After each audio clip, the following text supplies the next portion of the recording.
अस्सलाम वालेकुम दोस्तों। आज का यह वाक़या हज़रत आमिना का है। हज़रत आमिना हुज़ूर सल्लल्लाहु अलैहि वसल्लम की अम्मी थीं। कैसे उनकी वफ़ात हुई और हमारे हुज़ूर सल्लल्लाहु अलैहि वसल्लम पर उस वक्त क्या बीती, सब कुछ बताएंगे। इसी वीडियो में हज़रत आमिना के शौहर हज़रत अब्दुल्ला की वफ़ात को 6 साल गुजर चुके थे। हज़रत आमिना अपने शौहर हज़रत अब्दुल्ला को बहुत याद करती थीं और अक्सर रातों में उन्हें याद करके रोया करती थीं। लेकिन किस्मत का फैसला कि 6 साल गुजर गए और अभी तक उनकी कब्र पर जाने का मौका नहीं मिल सका। आखिर एक दिन बेचैन होकर हज़रत आमिना ने मदीने जाने का फैसला किया और अपने ससुर अब्दुल मुत्तलिब से आकर फरमाया कि बाबा जान मैं कुछ दिन के लिए अपने घर मदीना जाना चाहती हूँ, आप इजाज़त दे दें। हज़रत अब्दुल मुत्तलिब ने फरमाया, ठीक है, चली जाओ हज़रत। आमिना ने सफ़र का सामान तैयार किया और अपनी बांदी उम्मे ऐमन और हमारे हुजूर सल्लल्लाहु अलैहि वसल्लम को लेकर एक ऊँटनी से मदीने की तरफ चल पड़ी। उस वक्त हमारे हुजूर सल्लल्लाहु अलैहि वसल्लम की उम्र मुबारक सिर्फ 6 साल थी। मक्का से मदीना की दूरी 400 किलोमीटर है। उस वक्त लोगों की आबादी बहुत कम थी। रास्ते में सन्नाटा ही सन्नाटा रहता था। हर तरफ एक वीरानी और वहशत सी महसूस होती थी। लेकिन यह 3 लोगों का काफिला आहिस्ता आहिस्ता मदीना की तरफ बढ़ता ही जा रहा था। इस काफिले में मर्दों में सिर्फ एक 6 साल का बच्चा था। रास्ते भर हज़रत आमिना की आंखों में कभी आंसू भर आते और कभी दिल में एक तड़प उठती कि आज मैं अपने शौहर हज़रत अब्दुल्ला की कब्र पर जा रही हूँ। मैं जाकर मदीना में अपने घर वालों से पूछूंगी कि वह क्या मंजर था जब मेरे शौहर अपनी जिंदगी की आखिरी सांसें ले रहे थे। उन्हें कैसा दर्द उठा था, वो क्यों मुझे इतनी जल्दी छोड़कर चले गए। मैंने अभी अपने शौहर के साथ एक नई जिंदगी की शुरुआत की थी। शादी को सिर्फ चंद ही महीने गुजरे थे कि वह मुझे हमेशा के लिए छोड़कर चले गए। आज 6 साल हो चुके हैं। मैं उन्हीं की यादों का सहारा बनाकर जिंदगी गुजार रही हूँ। पुरानी यादों का एक तूफान था जो हज़रत आमिना के दिल में बरपा था। ऊँटनी सफ़र की तरफ बढ़ती जा रही थी। 10 दिनों का सफ़र करके हज़रत आमिना मदीना पहुंची।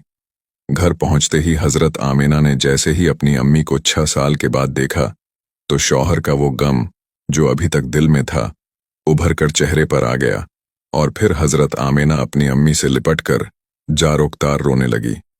हज़रत आमिना के आंसू ही आज घर वालों को उनकी दर्द भरी दास्तां सुना रहे थे। इस 25 साल की नौजवान लड़की आमिना ने जुबान से ऐंठ लफ्ज़ भी ना बोला। आज 6 सालों के बाद अपनी माँ पर नज़र पड़ी तो हज़रत आमिना अपने आप पर काबू ना कर सकीं और अपनी अम्मी से लिपटकर सब कुछ कह डाला। हज़रत आमिना की अम्मी अपनी बेटी को दिलासा दे रही थीं और कह रही थी, बेटी परेशान ना हो, अल्लाह तुम्हें इसका बेहतर बदला अता फरमाएगा। हज़रत आमिना की अम्मी ने जब अपने नवासे हज़रत मोहम्मद सल्लल्लाहु अलैहि वसल्लम को देखा तो बहुत खुश हुई और हर एक के सामने तारीफें करते ना थकती। जरा मेरे नवासे को तो देखो, अल्लाह ने इसे कैसी खूबसूरती अता फरमाई है। दोनों के बाद हज़रत आमिना अपने शौहर अब्दुल्ला की कब्र पर पहुंची। कब्र के पास बैठकर बहुत देर तक रोती रही और दीही दिल में अपने शौहर से कुछ कहती रही। शायद वो ये कह रही होंगी, ऐ अब्दुल्ला, तुम मुझे इतनी जल्दी छोड़कर क्यों चले गए? आपने मुझे जिंदगी के सफ़र में अकेला ही छोड़ दिया। ऐ अब्दुल्ला, काश कि आप जिंदा होते तो आज अपनी इस आमिना का गम देखते।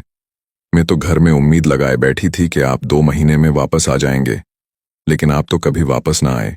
ए अब्दुल्ला, काश कि आप जिंदा होते तो अपने इस चांद जैसे खूबसूरत बच्चे को देखते कि अल्लाह ने आपके बच्चे को कैसा हुसन अता फरमाया है। ए अब्दुल्ला, काश कि आप जिंदा होते तो अपने इस यतीम बच्चे को अपने कांधों पर बिठाकर बाजारों में घुमाते, इसके लिए अच्छे अच्छे खिलौने लाते, इसे अपने हाथों से खाना खिलाते। लेकिन यह आपका चांद सा खूबसूरत बच्चा यतीम हो गया। इसके सर से बाप का साया उठ चुका है। आपका यह बच्चा एक जबान से कुछ नहीं बोलता, लेकिन इसके दिल में भी मोहल्ले के दूसरे बच्चों को देखकर यह ख्याल जरूर आता होगा कि ऐ काश मेरे अब्बू भी जिंदा होते तो वह भी मुझे अच्छे अच्छे खिलौने लाकर देते, मुझे बाजारों में घुमाते और मुझे प्यारे प्यारे कपड़े लाकर पहनाते। हज़रत आमिना अपने शौहर की कब्र पर बैठकर रोए जा रही थीं और फिर शाम होते ही अपनी बांदी उम्मे ऐमन के साथ घर वापस आ गईं। हज़रत आमिना ने 1 महीना अपने मायके मदीना में गुजारे और फिर एक दिन अपनी माँ से कहा, अम्मा जान, अब मैं अपने घर वापस जाना चाहती हूँ, आप मुझे इजाज़त दें। अम्मा से इजाज़त लेकर हज़रत आमीना मक्के की तरफ चल पड़ी। ऊँटनी पर सबसे आगे हमारे हुजूर सल्लल्लाहु अलैहि वसल्लम बैठे हुए थे, फिर हज़रत आमीना और सबसे पीछे उम्मे ऐमन। ये 3 लोगों का काफ़िला मक्का की तरफ रवाना हुआ। हमारे हुजूर सल्लल्लाहु अलैहि वसल्लम के सारे मामू और खालाएं इन तीनों को मदीने के बाहर तक अलविदा कहने आए और फिर इधर 3 लोगों का काफ़िला मक्का की तरफ रवाना हो गया। 3 दिनों के सफ़र के बाद यह काफ़िला अरब की सबसे वीरान जगह से गुजर रहा था, जिसका नाम अबवा है। हर तरफ सन्नाटा ही सन्नाटा, थागनी झाड़ियाँ, काले स्याह पहाड़। शाम का वक्त था और इस रेगिस्तानी वीरान इलाके से इन 3 लोगों का काफ़िला मक्का की तरफ चलता जा रहा था। हज़रत आमीना जब से अपने शौहर की कब्र से आई थीं, उनके दिल पर बहुत गहरा सदमा लगा था। वो बहुत खामोश रहती और अंदर ही अंदर आंसुओं के घूंट पी रही थीं, लेकिन अपने इस मासूम बच्चे के सामने कुछ भी जाहिर नहीं कर रही थी कि कहीं मेरे बच्चे को कोई तकलीफ ना हो जाए। अबवा के मुकाम पर पहुंचकर अचानक हज़रत आमीना के सीने में दर्द उठा। उन्होंने हज़रत उम्मे ऐमन को फौरन बताया कि मुझे सीने में दर्द हो रहा है। हज़रत उम्मे ऐमन ने हज़रत आमीना से कहा, आप परेशान ना हो, मैं ऊँटनी को किसी ऊंची जगह पर रोकती हूँ। फिर हज़रत उम्मे ऐमन ऊँटनी को एक टीले पर लेकर पहुंची। उस जगह पर पत्थर का एक तख्त सा बना हुआ था। उन्होंने हज़रत आमीना को ऊँटनी से नीचे उतारकर उस पत्थर पर बिठा दिया। हज़रत आमीना के सीने में बार बार अजीब सा दर्द उठ रहा था। शायद उन्हें अपने शौहर का गम बहुत ज्यादा हो गया था, इसलिए उन्हें दिल का दौरा आ रहा था। हज़रत आमीना बार बार अपना सीना पकड़ रही थी और दर्द को रोकने की कोशिश कर रही थी, लेकिन कुदरत को कुछ और मंजूर था। हमारे रसूल सल्लल्लाहु अलैहि वसल्लम घबराई हुई नजरों से अपनी अम्मी को देख रहे थे। वो समझ नहीं पा रहे थे कि मेरी अम्मी को क्या हो रहा है। हुजूर सल्लल्लाहु अलैहि वसल्लम की उम्र उस वक्त सिर्फ 6 साल की थी। आंखों में आंसुओं भरे हुए थे, दिल घबरा रहा था और बार बार हमारे हुजूर सल्लल्लाहु अलैहि वसल्लम अपनी अम्मी से कह रहे थे, आप मुंह से बात क्यों नहीं कर रही? आप खामोश क्यों हैं? आप मुंह से बात करें अम्मी। हज़रत उम्मे ऐमन हज़रत आमीना के हाथ पैर दबा रही थीं और उनके सर पर हाथ फेरते हुए कह रही थीं, ऐ आमीना, हिम्मत रखें, आपको कुछ नहीं होगा, आप बिल्कुल ठीक हो जाएंगी। लेकिन हज़रत आमीना समझ चुकी थीं कि अब जाने का वक्त करीब आ चुका है। हज़रत आमीना दर्द की वजह से बार बार अपनी आंखें बंद करती और खोलती। हज़रत आमीना आंखें खोलकर अपने इस 6 साल के बच्चे को देखती और दिल ही दिल में सोचती कि अब मेरे इस यतीम बच्चे का क्या होगा। मेरे बच्चे ने बाप का साया तो देखा ही नहीं था और अब मैं भी इसे छोड़कर जा रही हूँ। ना बहन है ना भाई है, मेरा बच्चा किसी के सहारे जिएगा। हज़रत आमीना दर्द की वजह से बार बार अपनी आंखें बंद कर लेती, लेकिन हमारे हुजूर सल्लल्लाहु अलैहि वसल्लम अपनी अम्मी को हिलाते और रोते हुए पूछते, अम्मी जान, आपको क्या हो रहा है? शायद हमारे हुजूर सल्लल्लाहु अलैहि वसल्लम भी कुछ समझ चुके थे, लेकिन फिर भी 6 साल का बच्चा क्या जाने कि उस की अम्मी को क्या हो रहा है।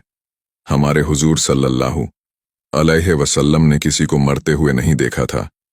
आखिर हज़रत आमीना ने मौत से कुछ सेकंड पहले सारा जोर लगाकर अपनी आंखें खोलीं और अपने 6 साल के बच्चे के सर पर हाथ रखते हुए कहा, बेटा परेशान ना होना, अब मैं जा रही हूं, लेकिन सारी दुनिया को एक ऐसा बच्चा देकर जा रही हूं जो पूरी कायनात को रोशन करेगा।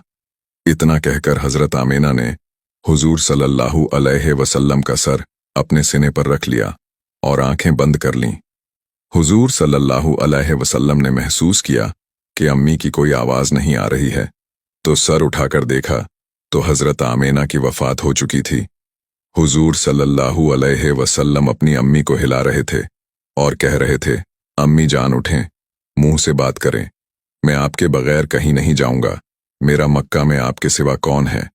हमारे हुजूर सल्लल्लाहु अलैहि वसल्लम अपनी अम्मी को उठा रहे थे और हज़रत उम्मे ऐमन बार बार हमारे हुजूर सल्लल्लाहु अलैहि वसल्लम को दिलासा दे रही थीं, बेटा अब तुम्हारी अम्मी हम सबको छोड़कर जा चुकी हैं, वो अब कभी वापस नहीं आएंगी। हमारे हुजूर सल्लल्लाहु अलैहि वसल्लम अपनी अम्मी से लिपट कर रो रहे थे और उम्मे ऐमन से कह रहे थे, खाला जान, मेरी अम्मी उठ क्यों नहीं रही हैं? वो मुंह से बात क्यों नहीं कर रही हैं? मैं अपनी अम्मी के साथ मक्का जाऊंगा। मेरा उनके अलावा कौन है? दोस्तों, वो क्या खौफनाक मंजर होगा कि मक्का मदीना की आबादी से बहुत दूर एक सुनसान इलाके में एक 6 साल का बच्चा अपनी माँ से लिपट कर रो रहा है और अपनी माँ को मरते हुए देख रहा है। शायद उस दिन आसमान के फरिश्ते भी रो रहे होंगे। उस वक्त हमारे हुजूर सल्लल्लाहु अलैहि वसल्लम के पास हजरत उम्मे ऐमन थीं, जो कि घर की नौकरानी थी। घर की नौकरानी से क्या दिलासा मिल सकता है? अगर अल्लाह ताला चाहता तो हजरत आमीना की वफात मदीने में हो सकती थी। कम से कम हुजूर सल्लल्लाहु अलैहि वसल्लम की खाला और मामून उन्हें गले से लगाकर दिलासा देते, और अगर अल्लाह चाहता तो हजरत आमीना को मक्का में वफात दे सकता था। कम से कम हमारे हुजूर सल्लल्लाहु अलैहि वसल्लम के चचा और दादा हमारे हुजूर सल्लल्लाहु अलैहि वसल्लम को गले से लगाकर दिलासा दे देते, और मुसीबत के इस वक्त में हमारे हुजूर सल्लल्लाहु अलैहि वसल्लम का सहारा बनते। लेकिन अल्लाह ताला सारी दुनिया को दिखाना चाहता था, ऐ लोगों देख लो, ये वो हस्ती हैं जिनकी खातिर मैंने सारी कायनात को बनाया है।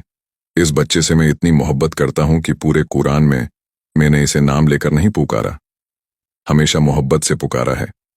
ऐ लोगों, ये मोहम्मद सल्लल्लाहु अलैहि वसल्लम वो बच्चा है जिसके इशारे पर आसमान में टहलका मच जाएगा, जिसकी दुआ के हाथ उठते ही मैं दुनिया का निजाम बदल दूंगा, जिसके उंगली के इशारे से मैं चांद के 2 टुकड़े कर दूंगा। ऐ लोगों, ये मोहम्मद सल्लल्लाहु अलैहि वसल्लम वह हस्ती है जिसे मैंने सारे जहां की खूबसूरती दी है। आ जाओ, आज सारी दुनिया वालों जरा अब्बा के मकाम पर आकर देख लो कि इस बच्चे पर कैसी मुसीबतों का पहाड़ टूटा है। वो कैसे अपनी माँ से लिपट लिपट कर रो रहा है। आज इसे कोई सहारा देने वाला नहीं।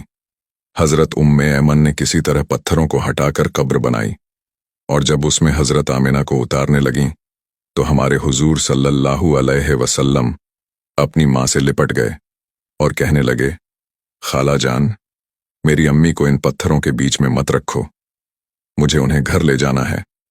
हजरत उम्मे ऐमन ने किसी तरह हजरत आमिना को कब्र में उतारा और हुजूर सल्लल्लाहु अलैहि वसल्लम को लेकर ऊंटनी की तरफ चल पड़ी। हजरत उम्मे ऐमन ऊंटनी पर बैठने लगीं तो पीछे मुड़कर देखा तो हमारे हुजूर सल्लल्लाहु अलैहि वसल्लम वहां मौजूद नहीं थे। वो बहुत परेशान हो गईं कि हुजूर कहाँ गए। ऊपर टिले से किसी बच्चे के रोने की आवाज आ रही थी। दौड़ती हुई ऊपर गईं तो हमारे हुजूर सल्लल्लाहु अलैहि वसल्लम अपनी अम्मी की कब्र से लिपट कर रो रहे हैं और कह रहे हैं कि अम्मी जान, आप मुझे इतनी जल्दी छोड़कर क्यों चली गई? मेरा आपके सिवा कौन है? ना मेरा कोई भाई है, ना कोई बहन है। अब मैं किसके सहारे जिंदगी गुजारूंगा? हजरत उम्मे ऐमन ने पीछे से हुजूर सल्लल्लाहु अलैहि वसल्लम को उठाया और कहा कि बेटा चलो घर चलते हैं। हमारे हुजूर सल्लल्लाहु अलैहि वसल्लम ने कहा, नहीं, मैं अपनी अम्मी के साथ जाऊंगा। हजरत उम्मे ऐमन ने हुजूर सल्लल्लाहु अलैहि वसल्लम को अपनी गोद में उठाकर ऊंटनी पर बिठाया और मक्का की तरफ चल पड़ी।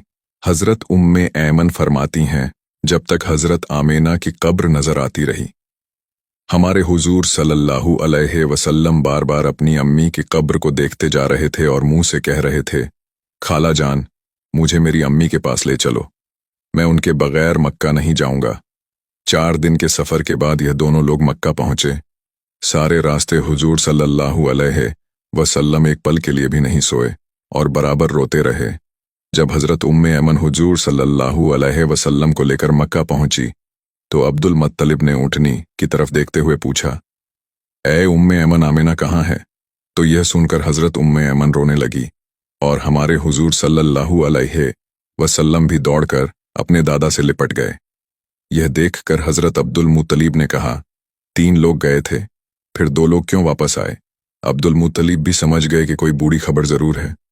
फिर हजरत उम्मे ऐमन ने सारा माजरा सुनाया तो दादा अब्दुल मुत्तलिब की आंखों से भी आंसू बहने लगे और अपने पोते मोहम्मद सल्लल्लाहु अलैहि वसल्लम को गले से लगा लिया। शायद वो ये सोच रहे थे कि मेरे पोते पर इतनी छोटी उम्र में कितनी मुसीबतें आ रही हैं, बाप का साया देखा ही नहीं, और अब माँ भी छोड़कर चली गई। हुजूर सल्लल्लाहु अलैहि वसल्लम के सारे चचा परेशान थे, हर एक का चेहरा उदास था और सब हमारे हुजूर सल्लल्लाहु अलैहि वसल्लम को देखते जा रहे थे। कि इस मासूम बच्चे को बचपन से ही कैसे कैसे गमों का सामना करना पड़ रहा है। अम्मी की वफात के बाद जब हमारे हुजूर सल्लल्लाहु अलैहि वसल्लम अपने घर जाते होंगे और अपनी अम्मी के बिस्तर, कपड़े और उनकी चीज़ों को देखते होंगे, तो उस 6 साल के यतीम बच्चे पर क्या गुजर रही होगी। अम्मी की वफात के बाद हमारे हुजूर सल्लल्लाहु अलैहि वसल्लम बहुत खामोश रहते थे, किसी से बात न करते। इस वाक्य के 50 से ज्यादा सालों के बाद हमारे हुजूर सल्लल्लाहु अलैहि वसल्लम का गुजर अपनी माँ की कब्र के पास से हुआ। लाखों सहाबा इकराम का लश्कर हमारे हुजूर सल्लल्लाहु अलैहि वसल्लम के साथ था। हुजूर सल्लल्लाहु अलैहि वसल्लम ने सहाबा इकराम से फरमाया, तुम लोग इधर ही अब्वा के मकाम पर खैमे लगा दो। और फिर हमारे हुजूर सल्लल्लाहु अलैहि वसल्लम चलते हुए उस टिल्ले पर पहुंचे जहां आपकी माँ की कब्र बनी हुई थी। उस वक्त हमारे हुजूर सल्लल्लाहु अलैहि वसल्लम अपनी माँ की कब्र से लिपटकर ऐसा रोए थे कि सहाबा इकराम भी अपनी आंखों से आंसू न रोक सके। कई घंटों के बाद हमारे हुजूर सल्लल्लाहु अलैहि वसल्लम ने अपना सर उठाया और फरमाया, ऐ काश मेरी माँ जिंदा होती और मैं जौहर की नमाज पढ़ने के लिए खड़ा होता और मेरी माँ पुकारती, बेटा मोहम्मद, तो मैं अपनी माँ के लिए अपनी नमाज तोड़ देता। बचपन में माँ की वफात के बाद दादा अब्दुल मुत्तलिब ने अपने पोते मोहम्मद सल्लल्लाहु अलैहि वसल्लम को अपनी कफालत में ले लिया और फिर हमारे हुजूर सल्लल्लाहु अलैहि वसल्लम अपने दादा अब्दुल मुत्तलिब के साथ जिंदगी गुजारने लगे। अल्लाह पाक हमें बेहतरीन अमल करने की तौफीक अता फरमाए। आमीन।